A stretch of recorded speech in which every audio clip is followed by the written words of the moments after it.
Seeds can be a nutritious addition to any well-rounded eating plan.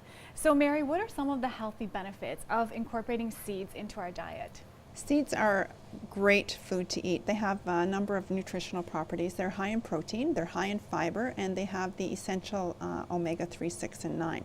So depending upon the seed you have, you're going to get a combination of all those different proteins, amino acids, and essential fatty acids. So how easy is it for us to incorporate seeds into our diet?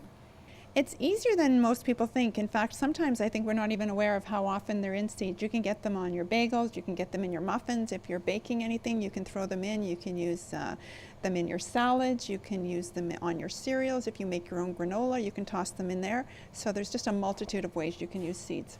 So we all know about sunflower seeds and pumpkin seeds, but what are some other seeds that we may not be familiar with? Some seeds that people aren't familiar with are things like amaranth seeds, chia seeds, savi seeds, which are also called sacha inchi seeds.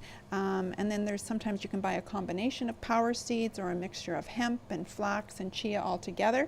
Great sources of fiber, protein, and omega-3. And again, they lend themselves well to salads, to baking, if you're making your own bars, anything. Now, you mentioned making your own bars, which you've made some delicious bars for us here. Yes. This might be a good thing to send to school when the school is nut-free, but you still want them to have a protein snack. Absolutely, and we get a lot of people who are coming in looking for snacks that they can bring to their schools that are nut-free.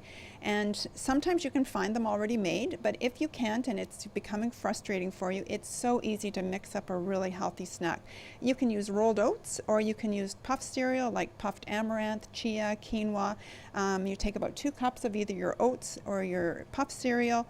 You can add all your coconut, your dried seeds, dried fruits. You can add apricots, mangoes, blueberries, cranberries. You're limited only by your imagination.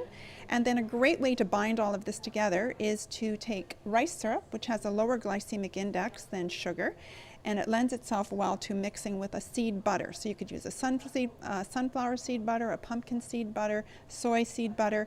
You heat them over the stove, you pour that into that mixture. You can even add protein powder into that dry mixture first if you want, and then you've got a really good high fiber, high protein bar. They taste delicious. You can cut them into squares, you can serve them for dessert, you can cut them into bars. Your kids can take them in their snack. They're great if you're an athlete to throw them in your lunch bag. Limited options. And how long will the seed bars last, and how should we store them? They're not going to last long, unlike things that you buy from the store, because they have no added ingredients, and there's also no added sugar. You're getting all your sweets from your sugars or from your fruits. But what you want to do is freeze them, and you can pre-wrap them and just toss them in your freezer, and when you're ready to go in the morning or packing your lunch late at night or on the go for a run, just grab them and throw them into your bag and you're ready to go. So seeds can be a good way to add good fats and protein into your diet. For Shaw TV, I'm Ann Gordonier.